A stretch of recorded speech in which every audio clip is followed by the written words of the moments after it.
nous saluons dans le précieux nom de notre Seigneur Jésus-Christ. Nous saluons nos frères et sœurs qui sont connectés. Et vraiment, nous voulons rendre gloire à Dieu pour ce mois-là qui nous donne vraiment de nous rapprocher de lui, de vraiment le laisser faire un travail profond en nous et dans l'Église. Et nous voyons effectivement comment il nous a conduits.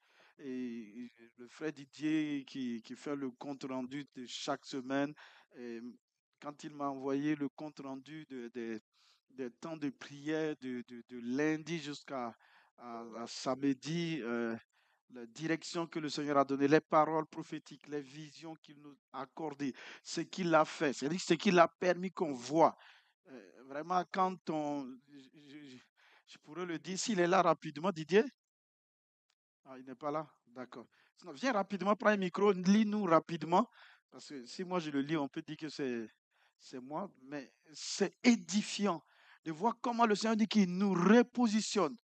Il nous remet chacun et l'Église entière sur la ligne de départ. Ça veut dire quelque part, on courait un peu partout, on n'était pas sur la bonne ligne. Même si on arrivait à la fin, tu es disqualifié parce que tu as couru dans, comment on appelle ça, dans le couloir de ton voisin. Donc, il dit non, Dieu nous a repositionnés chacun dans son couloir. Ensemble, c'est vrai, c'est une course commune, mais chacun a un couloir. Et c'est le même Dieu qui agit en chacun de nous pour accomplir une tâche spécifique qui permet à ce que la tâche de l'ensemble puisse être cohérent avec ce qu'il a voulu pour nous en tant qu'Église locale, mais aussi pour l'Église entière dans cette nation de France. Parce que pour le moment, tu es ici. Peut-être un jour, Dieu agira avec toi ailleurs, mais c'est maintenant, c'est ici. C'est pourquoi je dis à certains, il ne faut pas vous préoccuper des âmes à sauver en Afrique. Ceux qui sont en Afrique, c'est leur problème. Nous, on est en France. Les chrétiens d'Allemagne, là, les chrétiens qui sont en Allemagne vont s'occuper des Allemands qui souffrent, qui n'ont pas Christ. Tous les jours, nous, on côtoie des gens qui ne connaissent pas Christ. Des gens qui disent que Dieu n'existe pas. Ça doit être notre préoccupation. C'est nous qui les côtoyons. C'est nous. Amen. Tu peux nous lire? Amen.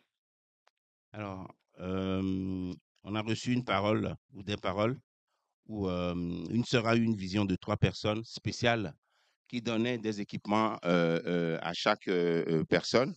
Et toujours le même soir, un frère qui a eu une vision d'un homme qui positionnait des gens, chacun dans son couloir. Et le même soir, on a eu une vision d'une sœur qui a vu un œuf, donc ce qui fait penser à une éclosion. Et aussi, toujours le même soir, on a vu toute l'église qui était dans la joie et dans la bonne humeur. Je vous Amen. dis que c'est lundi, mardi, mercredi jusqu'à samedi. C'était matin 5h, 6h et le soir 20h45, 22h. Et le samedi 2h. Et le vendredi plutôt, vendredi soir, 2h dans la soirée. Et samedi de 5h jusqu'à 12h, une chaîne de prière en langue non-stop. Amen. Mais c'est parce qu'on a soif. Et c'est parce que Dieu qui nous pousse, parce qu'il est en train de faire quelque chose. Il veut faire quelque chose le temps. Et il nous a trouvés disposés. Alors il fait son travail. Et nous disons Amen. Continue. Où il est? C'est tout? Non, non, Ah, il y en a énormément. oui, oui, mais lis un peu parce que D'accord. c'est parce qu'il y a la cohérence. Donc c'est pourquoi je voulais que tu OK. lises un peu parce il y a la cohérence. Mais on ne va pas tout lire, mais il y a une cohérence qui montre que vous devez être encouragé. Alors, Vous devez être encouragé. Amen. pasteur a reçu aussi, pasteur Ève a reçu Matthieu 7,7. Donc, demandez, continuez de demander, cherchez, persistez et frappez, insistez et on vous ouvrira. Également, le Seigneur nous a dit au travers d'une parole reçue par la sœur Sylvie, ne vous Laisse les inquiétez. noms. Ah, d'accord. Ne vous inquiétez de rien, mais en toute chose, faites connaître vos besoins par des prières. Philippiens 4, verset 6. Et également, on a reçu des cantiques. Le nom de Jésus, c'est vraiment le nom puissant. Donc, à l'évocation de ce nom, vraiment, tout genou fléchit. Et aussi, nous avons reçu cette montagne se déplacera. Cette montagne se déplacera. Ça a été comme une lutte durant toute la prière. Et à la fin, on a ressenti une joie. Donc, il y a 2 personnes qui ont ressenti la même chose toujours pendant cette prière. Et aussi, le dernier jour, le vendredi, il y a eu 3 cantiques, rien que des cantiques. En l'occurrence, nous te bénissons, Dieu Tout-Puissant. Nous te bénissons, Dieu Tout-Puissant. Également, nous élevons, en fait, des cantiques de remerciements à la gloire de Dieu, des cantiques de louange de notre Seigneur. Et aussi, nous sommes des vainqueurs. Et on a reçu une parole comme ça. Nous sommes des vainqueurs, nous sommes des vainqueurs. La vie de Jésus m'a libéré. Amen. Bon, c'est bon comme ça. Amen.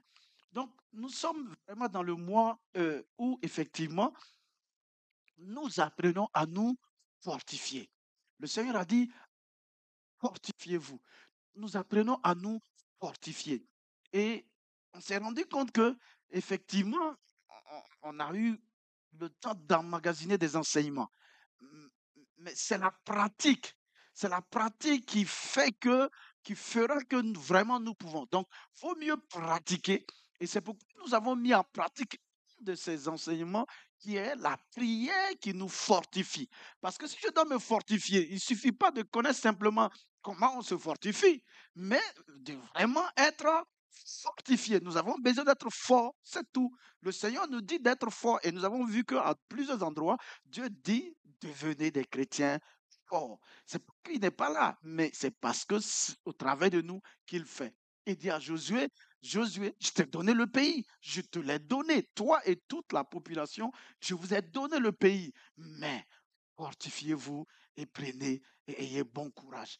Et nous avons vu que l'un des moyens de nous fortifier, l'un des moyens d'être encouragé, d'être bâti, de bâtir notre foi, de rentrer dans la dimension de révélation, c'est de prier dans des langues nouvelles. Et nous pouvons prier autant. Nous pouvons prier.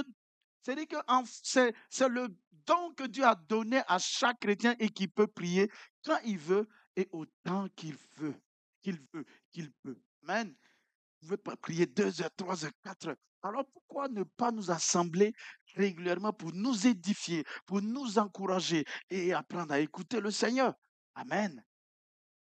Donc nous bénissons le Seigneur parce que effectivement, quand on regarde, on va s'encourager autour d'un thème ce matin qu'on ne va pas pouvoir malheureusement tout développer, mais nous prions pour que le Seigneur nous donne la grâce de le développer au mois d'octobre. Au mois d'octobre. Mais le thème, c'est le remède de Dieu, le remède de Dieu, le remède de Dieu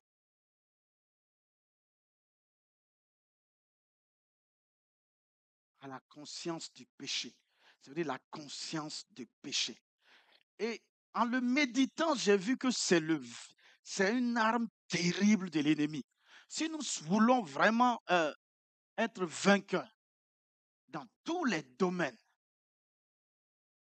si nous voulons nous approprier des bénéfices de Dieu, alors nous devons regarder attentivement cette arme de l'ennemi-là, qui consiste à nous amener à être conscients de notre péché, à être conscients de notre vie de péché, à être conscients du péché.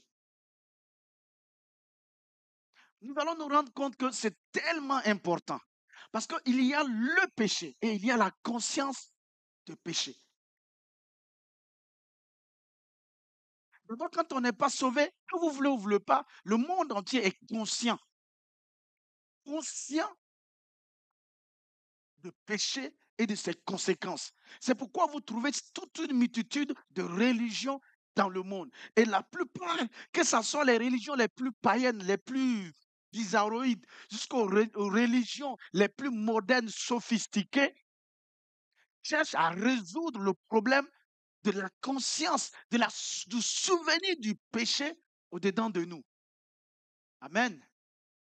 Au-dedans de chacun de nous, au-dedans de chaque être humain, qu'ils connaissent Christ ou qu'ils ne connaissent pas Christ, il y a ce souvenir du péché. Il y a cette force-là qui fait que l'homme est conscient du péché et en même temps, cela le loigne de Dieu. Cela le sépare de Dieu. Cela le rend indigne. Cela le rend inférieur dans un complexe inexplicable. En même temps, cette, cette conscience de péché ôte ou paralyse totalement la foi. C'est-à-dire, elle fait que elle te rend indigne de te tenir dans la présence de Dieu. En même temps, tu te dis, tu ne peux pas recevoir quelque chose de Dieu. Je ne mérite pas. Combien de fois nous nous sommes surpris, nous, en train de dire, Seigneur, je ne mérite pas. Je ne mérite pas. Parce que ça veut dire qu'on est en train de dire quoi? J'aurais voulu mériter. Mais il y a quelque chose, je suis conscient de quelque chose qui fait que je ne peux pas mériter. Je ne suis pas digne. Et surtout le mot digne. Je ne suis pas digne d'entrer dans ta présence. Et on trouve que c'est beau. C'est beau de donner de telles formules. Seigneur, je ne suis pas digne.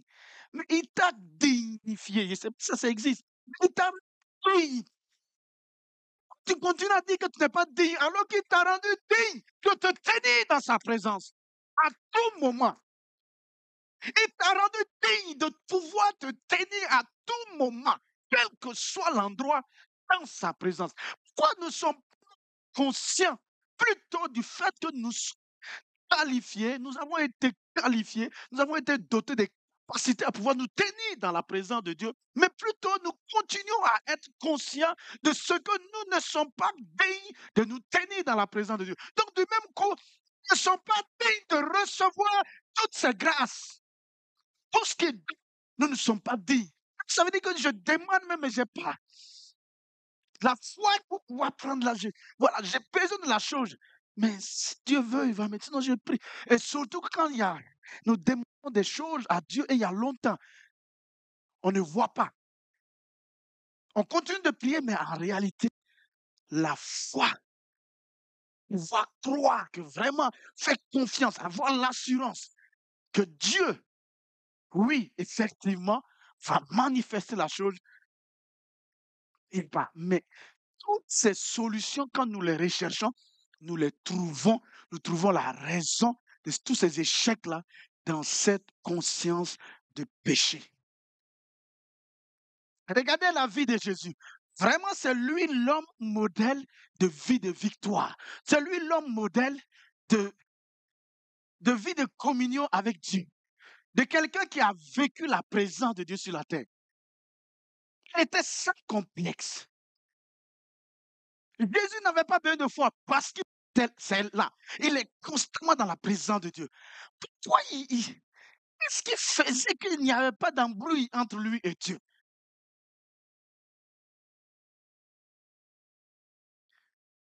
Il était juste. Il était juste. C'est le contraire d'être conscient du péché. Être juste, mais de la justice de Dieu. Pas de la justice selon les hommes. Parce que de la justice selon les hommes, on va l'amener, on va lier cette justice-là à la loi. J'ai fait ça, j'ai pas fait ça, donc Dieu, tu vois. Mais Dieu dit non, c'est pas suffisant pour te sauver. C'est pas suffisant. Cette justice-là, tu as des bons comportements. Oh, peut-être tu ne manges pas. Il y a des gens qui aiment dire, moi, je ne mange pas, je ne croque pas, je ne vole pas, je ne viole pas, je ne fais pas ceci, je ne cours pas à la femme des gens. Donc, mais ce n'est pas suffisant pour sauver ton âme. Ce n'est pas suffisant pour que tu puisses être digne de te tenir dans la présence de Dieu. Donc, du même coup, comme tu n'es pas digne, du même coup, comme je ne suis pas digne, du même coup, comme je n'ai pas les capacités nécessaires pour me tenir dans la présence de Dieu, du même coup, ça veut dire quoi? Je suis vaincu. En fait, l'ennemi il a pouvoir sur moi. Ça veut dire du même coup, je ne suis pas assez fort pour me tenir devant l'ennemi. Parce que quand il me regarde, il a quelque chose. Ce qui fait mal, c'est quand il n'a rien. Et moi, je suis convaincu qu'il a quelque chose. Pourquoi l'ennemi va dire que non, lui, il n'a rien? Si tu lui dis qu'il a quelque chose, il va te dire oui, effectivement, j'ai quelque chose. Et cette chose-là qui n'existe pas va lui servir de lien dans notre vie, nous paralysant, nous rendant faibles et nous amenant à pécher. Parce que je suis conscient du péché, je pêche. Parce que je suis conscient de péché, je suis faible. Bien-aimés frères et sœurs, je me suis surpris avant, quand j'étais chrétien, et plus tard, quand j'étais pasteur, combien de fois je me suis surpris en train de me remémorer mes péchés. En fait, en train de remémorer, en train de faire l'histoire de ma vie, pour voir si j'ai tout confessé ou pas. Même quand j'ai tout confessé, il y a des fois, ils se couchaient tout seuls. Et puis j'ai dit, mais vraiment, je suis en train de dire quoi? Mais Seigneur, vraiment. Et souvent, quand j'ai fini, même comme ça, ici, là, je, je dois prier pour quelqu'un ou bien une personne m'appelle. J'entends cette voix, mais là, je la reconnais clairement que c'est la voix de qui? Tu veux faire quoi? Tu veux aider quelqu'un à faire quoi? À sortir du péché. Toi, tu es sorti d'abord. Tu finis de sortir d'abord. Et puis, tu veux aider les gens. Tu sais comment aider les gens, c'est vrai. Mais toi-même, est-ce que tu es sorti? Est-ce que toi-même, tu as fini d'abord? Finis-toi d'abord. Il y a des moments où nous tombons dans son jeu. Il y a des gens qui m'ont dit, mais pasteur, moi, je suis malade. Je ne suis pas guéri. Je ne peux pas prier pour les malades. Ah, là, vous vous retrouvez. Je suis malade, pasteur. Moi-même, là, tu vois, j'ai des oppressions. Je n'ai pas fini. Je vais prier pour la délivrance. Oh, pasteur.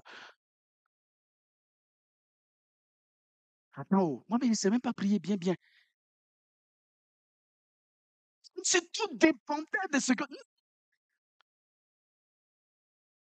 Je me suis surpris plusieurs fois en train de lutter des péchés que j'ai commis quand j'étais enfant, quand j'étais au collège, quand j'étais à l'école primaire, que j'ai confessé. Je me suis surpris à confesser et à reconfesser et à reconfesser. Je me suis surpris à prendre une feuille, à recommencer, à réécrire les péchés, à les confesser, à déchirer. Je ne sais plus combien de fois je me suis retrouvé à faire. Parce qu'il suffit que je me retrouve devant face à une faiblesse, face à une attaque de l'ennemi, face à quelque chose que je n'arrive pas. Et je dis, mais c'est quel péché? Il y a quel péché dans ma vie? Je ne sais pas.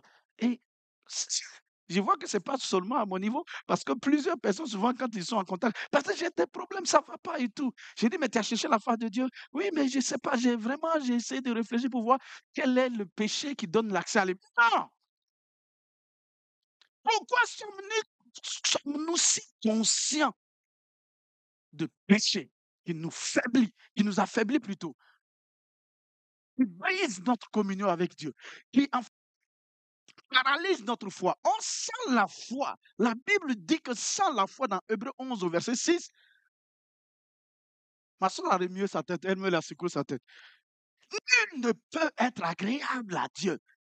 Je ne peux rien recevoir de Dieu. Je ne peux rien offrir de valable à Dieu si ce n'est pas avec foi. Mais si dans ma conscience, dans mon cœur, je suis conscient de péché, péché que Dieu a pardonné, péché que Dieu a effacé, je ne reçois pas. Mon adoration ne monte pas. Et Jésus, c'est l'homme modèle des victoires. On le voit vivre la vie de Dieu. On le voit régner sur les situations. Il règne sur les éléments de la nature. Il règne sur la tempête. Il règne sur les pluies. Il règne sur la mer. Il marche sur les eaux. Il commande à la tempête de se calmer. La tempête se calme. Et il ne discute pas. Il chasse les démons. Il guérit les malades. Pourvoir aux besoins des gens. À 2 reprises, il a pourvu à manger à partir de 2 poissons, 5 pains. Il a pourvu à manger à plus de 5000 hommes. Bon, comme à l'époque, il ne comptait pas les femmes et les enfants. Donc, il faut ajouter les femmes et les enfants. Et il en a resté 12 paniers. Les ressources du ciel lui étaient disponibles. Les ressources là semblent être fermées. Nous pouvons croire que les ressources de la guérison sont fermées. Les ressources financières sont fermées, alors qu'on le voit payer des impôts. Il doit payer les impôts, mais il paye avec les ressources du ciel. Les hommes sont dans le besoin. Ils ont péché toute la nuit, ils n'ont rien eu. Ils pourvoient. Il dit, lancez le filet de ce côté. Ils attrapent une telle quantité de poissons qu'ils n'arrivent. Les filets veulent se rompre. Eux, maintenant, les prières, c'est pendant que nos filets ne se rompent pas. Mais peut-être que, Seigneur, est-ce qu'on peut trouver du poisson? Est-ce que nous sommes ensemble? Est-ce que nous sommes ensemble? Conscience du péché. J'essayais le temps ne permet pas, mais j'ai dit, je vais essayer au moins de nous montrer un peu la différence des deux. C'est-à-dire que pourquoi ne sommes-nous pas conscients de la justice? Qu'est-ce que la justice nous apporte? Qu'est-ce que le fait d'être conscient du péché nous apporte? Et pourquoi c'en est ainsi?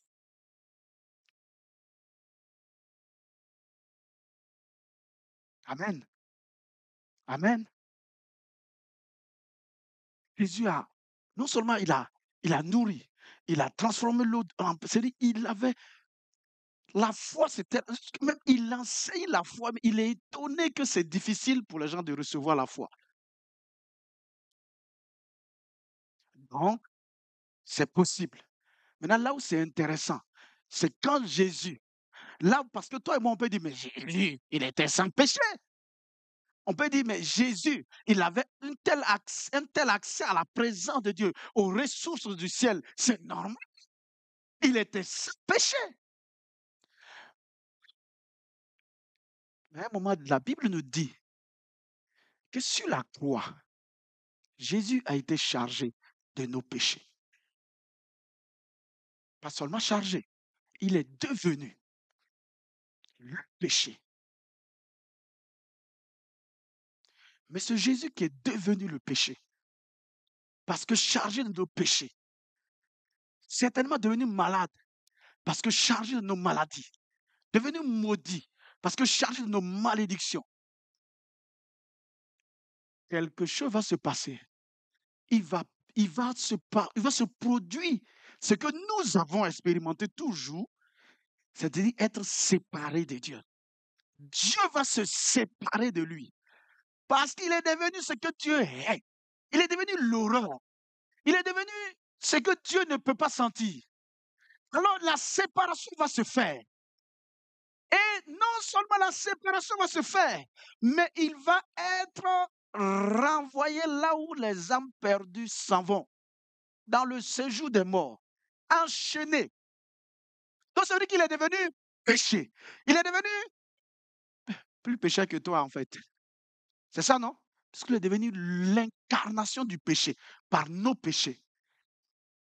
Mais ce qui va permettre à Jésus à nouveau de se tenir dans la présence de Dieu et même aller s'asseoir à la droite de Dieu et de recevoir le commandement de tout l'univers, c'est qu'il va être justifié. Alléluia.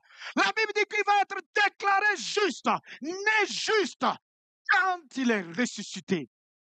Quand Dieu a vu qu'il avait satisfait toutes les exigences de sa justice, Dieu le déclare juste et il le sort du tombeau. Et quand il le sort avec toi et moi. Donc, à partir de ce moment, il nous dit maintenant, quiconque croit en Jésus-Christ, quiconque croit dans son cœur, quiconque confesse Jésus-Christ, est déclaré juste. Ce n'est pas seulement déclaré juste, mais recueilli juste. C'est-à-dire la nature satanique qui faisait qu'on était conscient du péché et qu'on péchait. Cette nature-là va être détruite. Une nouvelle nature va nous être donnée. Alléluia. Pour vous et moi qui sommes nés de nouveau, la puissance de la justice de Dieu nous donne d'être recréés. C'est dans cet état de justice que Jésus avait opéré. Et maintenant, Jésus se positionne. Il est repositionné. Et Dieu nous positionne avec lui. Quand on lit dans Éphésiens 1 au verset 13, et il dit au verset 20 jusqu'au verset 22, il montre la position nouvelle.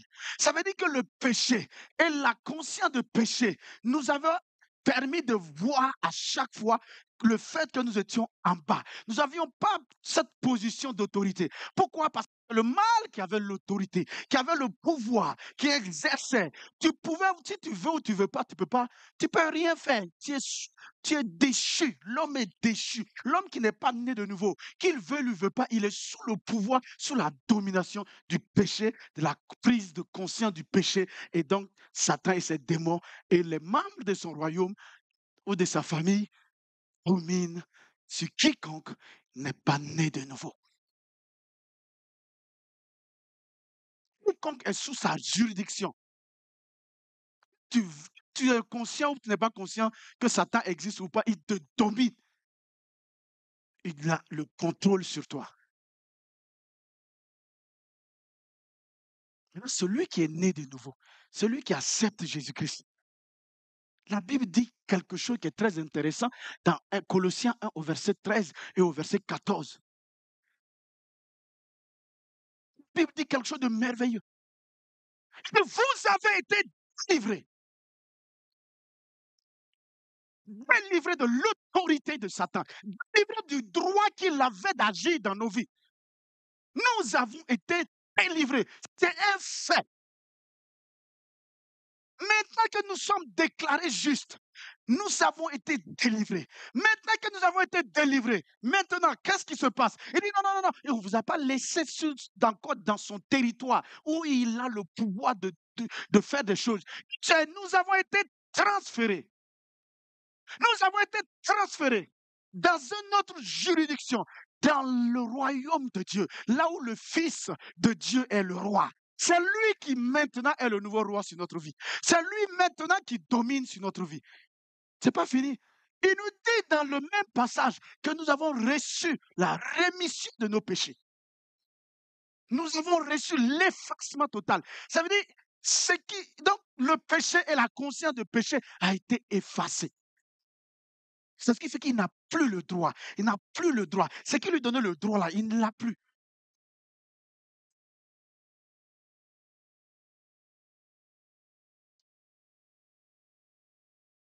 C'est quoi verset 12 avec moi, ça dit de rendre gloire à Dieu. C'est à cause de ce que Dieu a fait là. Une autre chose qu'on avait perdue. La nature du péché qui était dans chaque homme né de femme et d'homme. Faisait que cette nature-là faisait que on ne pouvait pas accéder à la présence de Dieu. On ne pouvait pas se tenir dans la présence de Dieu. Maintenant, on a une nouvelle nature. Cette nouvelle nature-là fait que le diable aussi, il ne peut pas nous contrôler. Il ne peut pas agir dans notre vie. Parce que là, on est. Et ça, ce n'est pas, comme je l'ai dit tout à l'heure, il a dit qu'il a été déclaré que les exigences de la justice divine ont été accomplies en Jésus-Christ. Donc, il nous déclare juste. Donc, en réalité, sans péché. Mais ce n'est pas fini. Dans 2 Corinthiens 5 nous dit que nous avons été comment? Nous avons été recréés. Donc, en réalité, vraiment, le péché, ça ne se trouve plus en nous, dans notre nature. Est-ce qu'on est ensemble? Non seulement ça ne se trouve plus dans notre nature, mais aussi la conscience du péché. Est-ce qu'on est ensemble?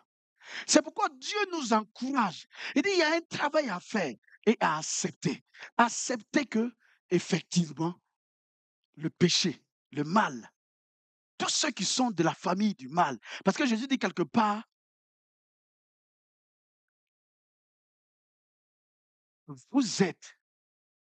vous avez plutôt pour père le diable. C'était clair. Mais maintenant, il n'est plus notre père. Il n'est plus notre père. On n'a plus sa nature.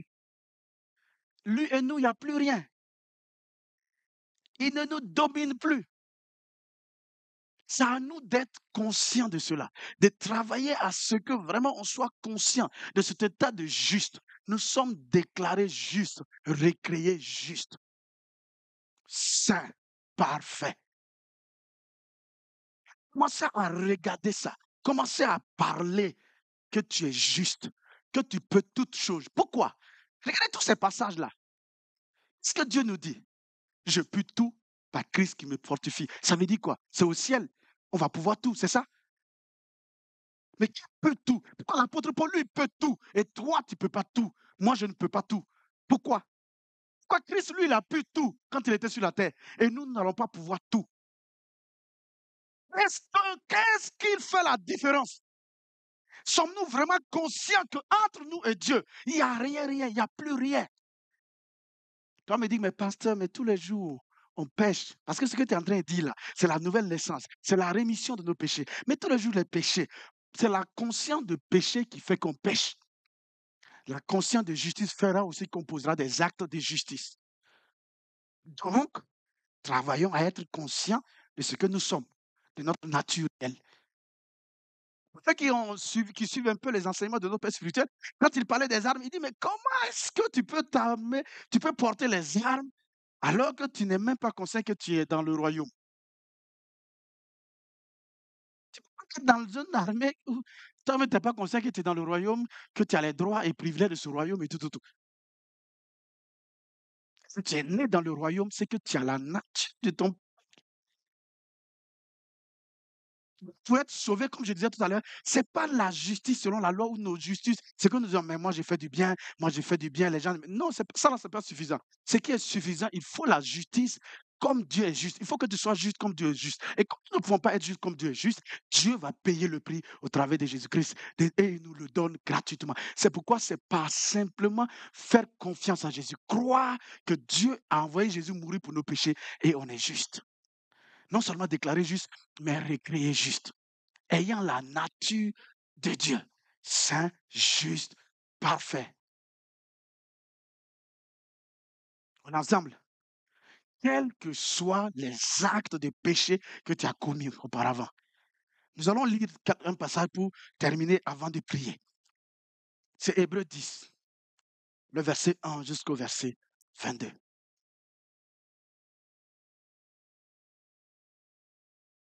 Je vous assure que la conscience du péché nous affaiblit, nous fait chuter de notre position, nous fait perdre notre filiation, nous brise ou en tout cas nous ôte notre communion, cette relation intime que nous avons avec Dieu.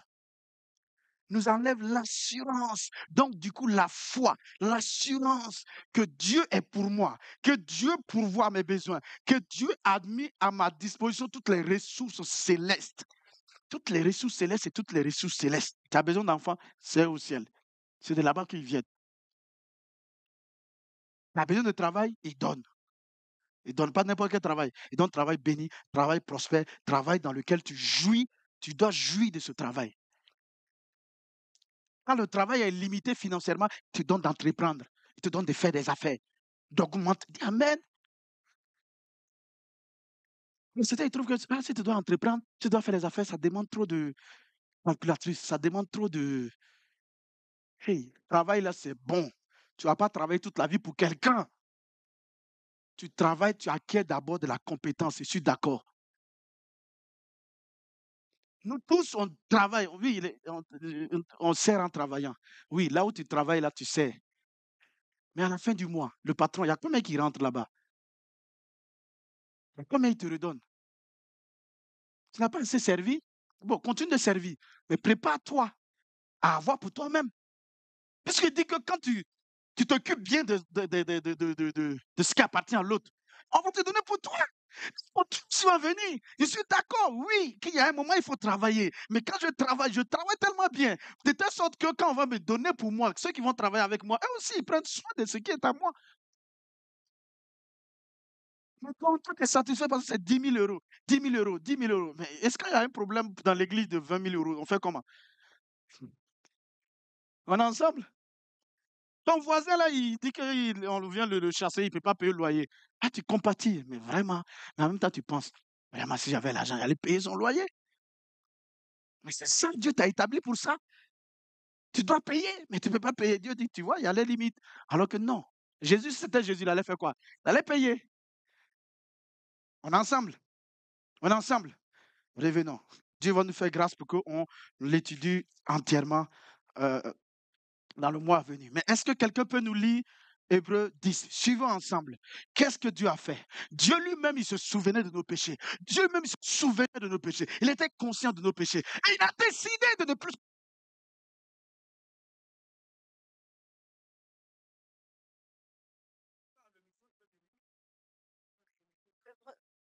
Hébreux 10, verset 1. En effet, la loi qui possède une norme des biens à venir et non l'exacte représentation des choses ne peut jamais, par les mêmes sacrifices qu'on offre perpétuellement chaque année, amener les assistants à la perfection.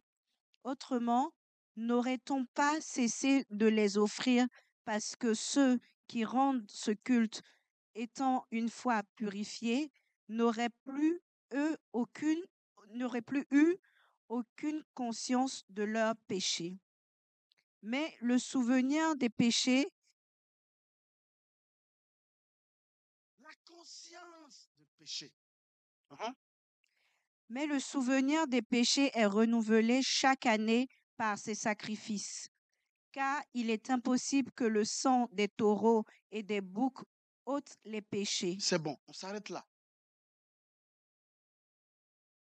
Personne n'a accès, personne ne peut avoir accès à la présence glorieuse de Dieu, nous dit Romains 3, verset 21 jusqu'au verset 23. Il nous dit personne, car tous sans distinction ont péché, ont été privés de la glorieuse présence de Dieu. C'est clair. Faux, non-juif, faux. Pareil, tout le monde.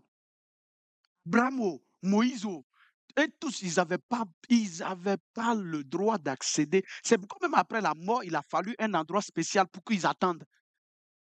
Appelé le Saint d'Abraham, pour qu'ils attendent. Abraham même attendait, a attendu.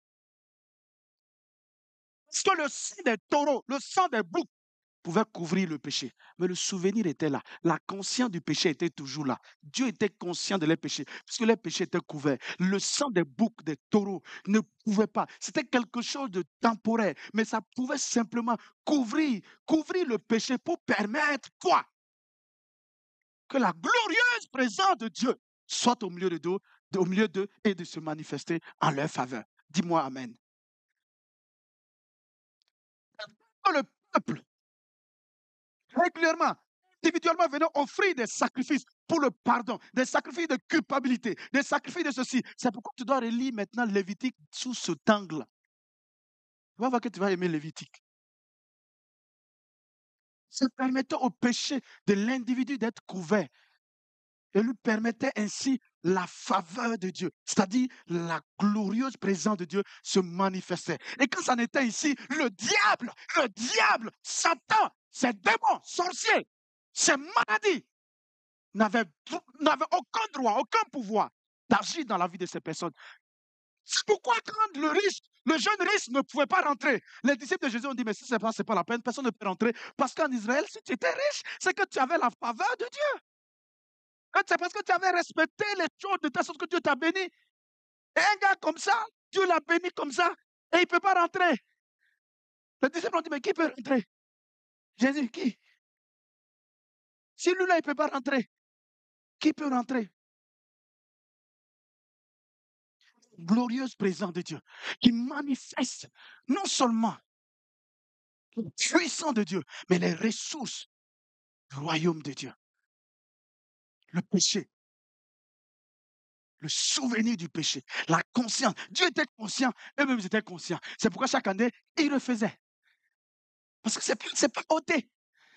On lit la suite. Il dit, oui, car il est impossible que le sang des taureaux et des boucs ôte. Entrant dans le monde, tu n'as voulu ni sacrifice ni offrande. Tu n'as voulu ni sacrifice ni offrande, mais tu m'as formé un corps. Tu n'as agréé ni holocauste, ni sacrifice pour le péché. Et en même temps aussi pour la conscience de péché. Donc, il venait pour la volonté de Dieu. Et cette volonté de Dieu était quoi? D'ôter le péché. Parce qu'il n'y avait rien jusqu'à présent qui avait été trouvé qui pouvait ôter le péché. Pour quelle raison? pour que les gens soient maintenant revêtus du droit, d'un certain droit, la justice de Dieu, permettant à Dieu de marcher avec eux et de leur être en faveur, de leur disposer les ressources de son ciel. Dis Amen. Parce que c'est la position, c'est dans cette position que toi et moi nous sommes aujourd'hui. Nous qui croyons en Jésus, nous qui avons placé en lui notre confiance. Mais si nous continuons à croire, à être conscients de péché, c'est-à-dire que ça fait le même effet. Alors qu'il n'y a plus péché, tu n'as plus la nature de péché, tu n'es plus pécheur. Tu es lumière, lumeur, je ne sais pas. Tu es lumière. Pécheur, ça veut dire ténèbres. Maintenant, tu n'es plus ténèbres, tu es lumière.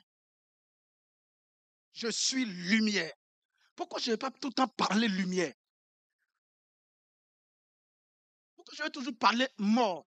Je vais parler toujours difficulté. Je vais te parler toujours, ça ne va pas aller, hein? Ça ne va pas aller dans cette situation-là. Ah, ça ne va pas aller. Hein? Mon patron, il est trop dur. Parce qu'il est trop dur, ça ne va pas aller. Pourquoi? Parce que je suis conscient de qui?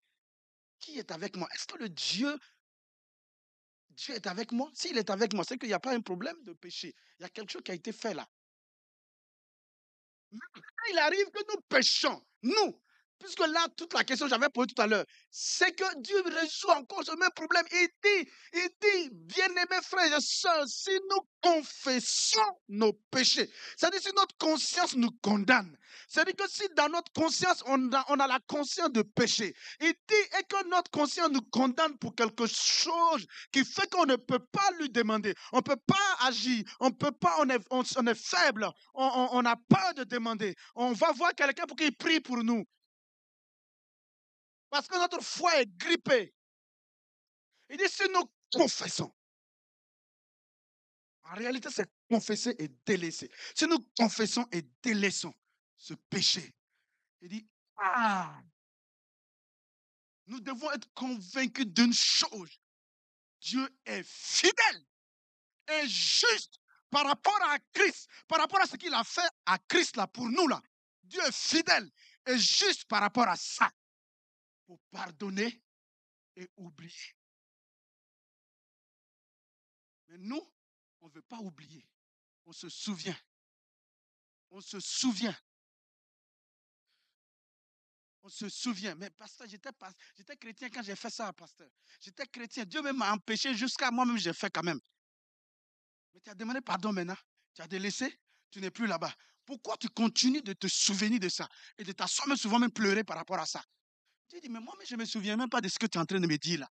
Ce que tu es en train de mémoriser, tu es en train de ramener dans ta mémoire là. Sur quoi tu médites là. Je ne suis pas au courant de ça. Pourquoi tu portes un vêtement sale comme ça qui ne t'appartient pas et qui maintenant te limite? Oh, que Dieu m'aide, bien-aimé. Et qu'il vous aide aussi. Donc, il est venu pour la volonté de Dieu. La volonté de Dieu, il faut que le péché soit ôté. Il faut que le péché soit ôté. Il dit, c'est pour ça que je suis venu. Et c'est pourquoi Jean-Baptiste l'a présenté. Voici l'agneau de Dieu. Voici le mouton de Dieu. Voici ce sur quoi Dieu va utiliser pour que le péché soit ôté. Pas couvert. Pourquoi? Parce que la conscience du péché doit être ôtée. Parce que les enfants les hommes que Dieu a créés doivent devenir ses enfants. Ils doivent être revêtus d'un nouveau habit, d'un fin lin vêtement pur blanc, la justice même de Dieu, afin de pouvoir marcher dans la présence de Dieu tous les jours de leur vie sur cette terre, afin que les ressources du ciel leur soient à la disposition.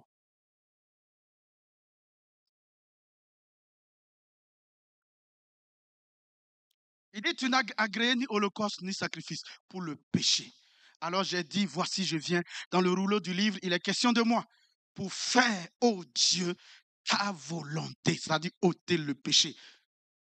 Si on dit que Jésus est mort sur la croix, ce n'est pas accident, c'est pas par accident. Il est mort sur la croix, c'est les Romains qui l'ont tué. Non. C'est l'œuvre de Dieu. Dans Romains 2 Corinthiens 5, verset 17, verset 18, il dit, tout cela du début jusqu'à la fin est de l'œuvre de Dieu. C'est Dieu qui faisait quoi? Qui était en Jésus-Christ, se réconciliant avec le monde, avec lui-même, et en n'imputant point les péchés. C'était son œuvre. C'est Dieu qui était en train de le condamner. C'est Dieu qui était en train de le clouer. C'est Dieu qui est en train de vider son sang pour t'avoir comme fils, membre de sa famille, pour m'avoir comme membre de sa famille, comme étant une personne sur la terre dont Dieu dispose les ressources du ciel. Ah, mais pasteur, quand j'ai devenu pasteur, là, ça va être plus facile. Non, c'est maintenant. Dès que tu as dit oui à Jésus, dès que tu as cru à Jésus, oh, tu es devenu juste. Tu es juste, tu es saint, tu es parfait. Les ressources du ciel te sont disposées. La puissance de Dieu t'est disposée. Tu es devenu quelqu'un de dangereux parce que tu as été transféré, tu as changé de royaume. Tu es dans un royaume qui domine, un royaume où tu es positionné en haut, où tu es repositionné au-dessus de toute puissance, de toute autorité, de tout pouvoir, de tout nom qui peut être nommé sur cette terre.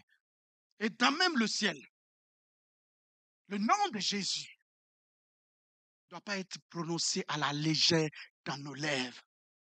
Nous devons nous savoir que quand je vais dire au nom de Jésus, quelque chose va se passer. Quand je vais dire au nom de Jésus, il y a des gens qui vont s'arrêter et dire oui. L'ordre, donnez l'ordre. C'est quel ordre vous voulez donner derrière?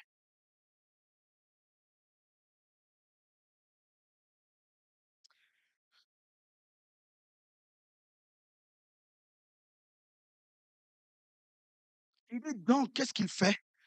Voici, je viens pour faire ta volonté. Il abolit ainsi la première chose pour établir la seconde. Parce que la première n'enlevait pas le péché, ne faisait pas disparaître le péché. Donc, ce n'était pas ce que Dieu voulait. Ce que Dieu voulait, il faut que le péché soit ôté, afin qu'il puisse marcher avec chaque être humain. Mais là, dans ce lieu très saint là, il était là au milieu, le peuple avait sa faveur, mais il ne pouvait pas entrer en contact avec chaque être humain. Donc, arrête de te dévaloriser. Dieu est avec toi. Celui que tu appelles grand pasteur, grand homme de Dieu là, de la même manière Dieu est avec lui là, de la même manière il est avec toi.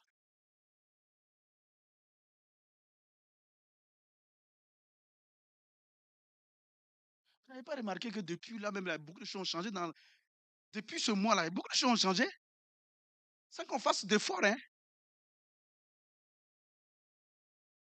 Tu es vraiment au milieu de nous. Moi, j'ai vu les Lévites, la première cantique là, même la présence de Dieu, même déjà, j'étais assis là-bas, la présence de Dieu m'a envoyé comme ça. Moi, je veux ça tous les jours. À l'église, hein, partout quand je vais là, je veux comme Samson, quand je secoue la tête, la présence de Dieu est là. Alléluia. Partout, je t'assure. Dans les affaires, la sagesse est disponible. Dans le travail, la sagesse est disponible. On n'a pas dit qu'il n'y aura pas de complots, il n'y aura pas de mesquineries. Il y en aura. Mais quand tu vas secouer ta tête, oh, Dieu est avec moi ici dans cette affaire-là. Oh, donc, bon, on va voir la finalité. Moi, je prenais plaisir quand j'étais au lycée. Quand tu commençais quelque chose, je terminais. Ça veut dire tu es en train de faire quelque chose. Je dis, non, je sais que tu vas faire ça. Donc, je t'attends. Il dit, mais comment tu sais ça? Je sais. Amen. Souvent, les gens dans la rue, quand je parlais de Jésus, ils veulent me poser des questions, me bloquer. Il est en train de poser sa question. Il dit, attends, je termine ta question. Il dit, c'est ça? Il dit, oui. Maintenant, je vais te donner la réponse. Donc, il est foutu. Puisqu'il a terminé ma question pour moi. Donc, la réponse, là, est-ce qu'on est ensemble? Dieu nous appelle à cette vie-là. On a dit que tu es sur la liste des renvois. Tu regardes. Oh, j'ai une amie qui est en Allemagne. Une qui s'est convertie avec nous au lycée. Elle m'appelle, elle dit, pasteur. Elle m'appelle Papa Wina. Elle dit, Jacques, quoi?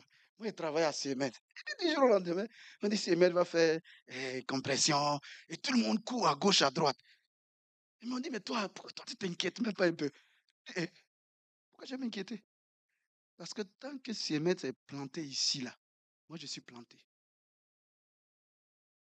La liste des renvoyés, là, mon nom ne peut pas figurer là-bas. D'où vient toute cette assurance-là? Il dit, depuis que je viens dans cette entreprise, vous n'avez pas vu que chaque midi, j'ai un endroit où je vais prier pour l'entreprise, parce que j'ai prié pour le bien-être de l'entreprise et moi, je ne vais pas manger. Oh, oh, oh. Alléluia! Si tu es convaincu, tu vas prier pour ton entreprise, tu vas prier pour ton patron, tu vas prier pour qu'il prenne des bonnes décisions, tu vas prier de telle sorte que les décisions qui vont faire amener l'entreprise à perdre de l'argent, qu'ils ne les prennent pas. Qu'il embauche normalement les gens qu'il va embaucher, qui vont apporter des problèmes là, qu'il les débauche. Les gens qui sont dans l'entreprise, qui ont des trucs flous, bizarres, des esprits bizarres, qui font que l'atmosphère est bizarre et que le rendement est bizarre, qu'il les renvoie. Mais tu es là pour ça. Tu es dans l'entreprise là pour ça. Dis Amen. Et bénis ton entreprise. Bénis ton patron. Bénis tes collègues. Tu dois manger les meilleures productions du pays. Et c'est là-bas. Et tu dois nous donner un peu aussi. Je vais dire à l'église. Amen. Il continue. Il établit la seconde. C'est en vertu de cette volonté que nous sommes sanctifiés. Nous sommes sanctifiés par l'offrande du corps de Jésus une fois pour toutes. Une fois pour toutes. Moi, j'ai réécrit même ça dans ma Bible une fois en bic avec mon stylo. Une fois pour toutes. Et tandis que tout sanctificateur, il parle.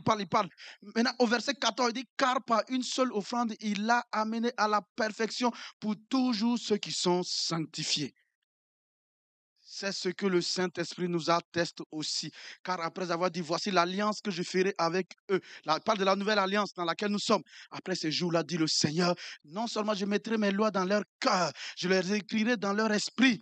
Mais il ajoute, et je ne me, il dit, je ne me souviendrai plus de leurs péchés ni de leurs iniquités. La conscience de péché en Dieu te concernant a été effacée. Il a oublié que quand tu ne le connaissais pas, là, tu avais péché. Tu avais vécu une vie de rébellion. Et maintenant, même tout péché confessé et abandonné, il a oublié. Il ne se souvient plus. Pourquoi toi et moi, nous allons continuer de nous souvenir et que ce soit un blocage pour nous à tous les niveaux? Pourquoi? Pourquoi veux-tu être digne alors que tu as été déclaré digne? Parce que nous voulons mériter quelque chose. Laissons ça. Acceptons. Soyons humbles. Il a fait pour nous. On accepte, on prend. Il m'a délivré. Il m'a guéri. Il me rend prospère. Il m'a rendu prospère. Je le remercie. Je vais au travail pour être prospère. Je vais au travail. Je dois pouvoir. Si c'est chaque année on augmente les salaires, toi, tu dois prier pour que chaque 6 mois on augmente tes salaires parce que tu es trop efficace dans l'entreprise. Il faut qu'il y ait un retour d'investissement. Dis Amen. Et va récupérer tes crédits. Tes créanciers, ils te doivent. Il faut récupérer ça maintenant. Dans la prière, tu dis à Dieu, pourvois les besoins. Et quand ils pourvoient là, ils sortent le chèque, ils font ma somme pour moi. Est-ce que nous croyons ça? Nous croyons un peu à ça. Vous n'avez pas vu quand on voulait crucifier Jésus, la femme du général romain et l'homme là. L'homme que tu veux prendre la sentence là. Hey, attention. Moi, je ne veux pas de problème. Hey, non, j'ai venu l'avertir. Hey, attention. Si tu renvoies cette personne-là, ah, mais elle était sur la liste de renvoi, mais pourquoi, où elle est maintenant? Ah, elle n'est plus dessus. Elle a bras long. Si tu veux, appelle ça comme tu veux. C'est bras de Dieu, en tout cas. C'est long, en tout cas. C'est long, en tout cas. Il dit, je ne me souviendrai plus. Maintenant, qu'est-ce que Dieu veut que nous, on se souvienne? Pourquoi? Qu'est-ce que Dieu veut? Oh, bien-aimé. Il dit, oh, là où il y a pardon de péché, il n'y a plus d'offrande, il n'y a plus rien à faire, il n'y a plus de sacrifice, il n'y a plus de jeûne à faire, il n'y a plus de venir donner des offrandes. Offrande, il faut donner, mais il ne faut pas donner pour que tes péchés soient pardonnés, pour que Dieu, toi, tu sois agréable à Dieu. Non, pas ça. Pas ça. Il ne faut pas jeûner pour devenir saint. C'est déjà saint. C'est déjà juste. Si tu jeûnes pour pouvoir travailler sur l'incrédulité, c'est bon. Amen. Ensuite, il nous dit au verset 19, ainsi donc, parce que Dieu ne se souvient plus du péché, il ne se souvient plus de la conscience, il ne se souvient plus de nos péchés, c'est-à-dire la conscience de péché. Te concernant, mais concernant celui qui est né de nouveau, celui qui a accepté Jésus-Christ. Il dit ainsi donc, frère, puisque nous avons au moyen du sang de Jésus une libre entrée. Quand tu es rentré, tu es rentré. Tu ne ressors plus, donc tu n'es plus ressorti. Nous, on pense que c'est à chaque fois qu'on veut prier là, maintenant qu'on veut rentrer, donc on utilise le sang de Jésus. Non, Tu es rentré parce que quand tu as confessé Jésus comme Seigneur et Sauveur, tu es rentré. Tu es rentré où? Dans la présence de Dieu. Tu es rentré où? Là où règne la faveur de Dieu. Tous les jours de ta vie, quand tu marches. Quand tu pêches et que tu es conscient du péché, ce n'est pas forcément dit que tu es en train de te tromper. Confesse, abandonne. Quand tu confesses, tu abandonnes. Il te pardonne. Mais ce n'est pas parce qu'il va te pardonner que tu vas aller pécher. Toi-même, quand tu pêches là, tu es à l'aise. Donc,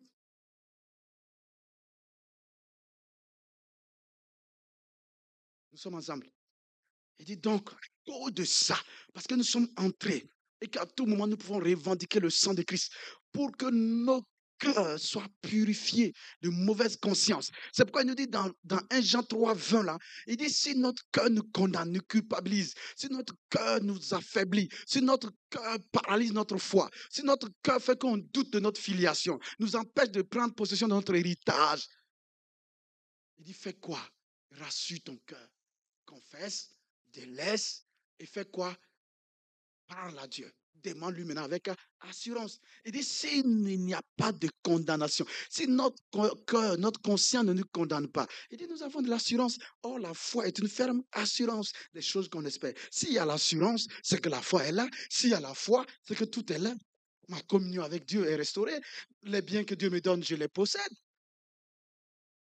Je ne vais pas demander petit. Je ne vais pas demander petit.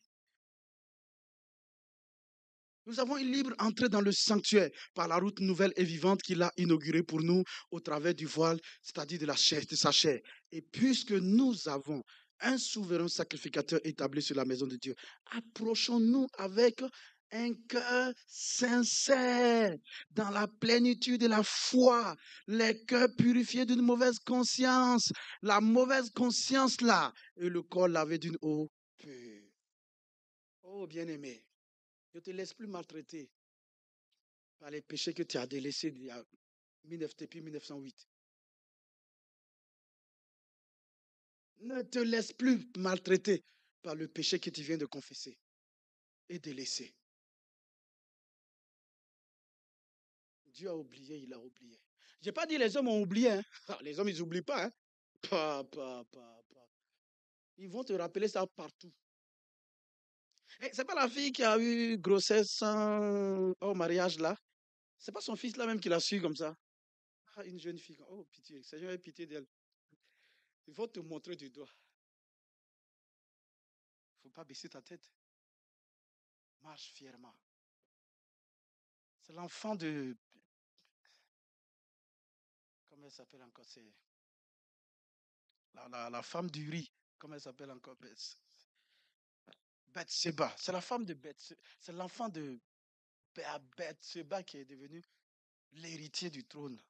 Salomon. Ah, lui là. Quelle pitié. Moi. Il faut lui dire, moi, j'ai fait pitié.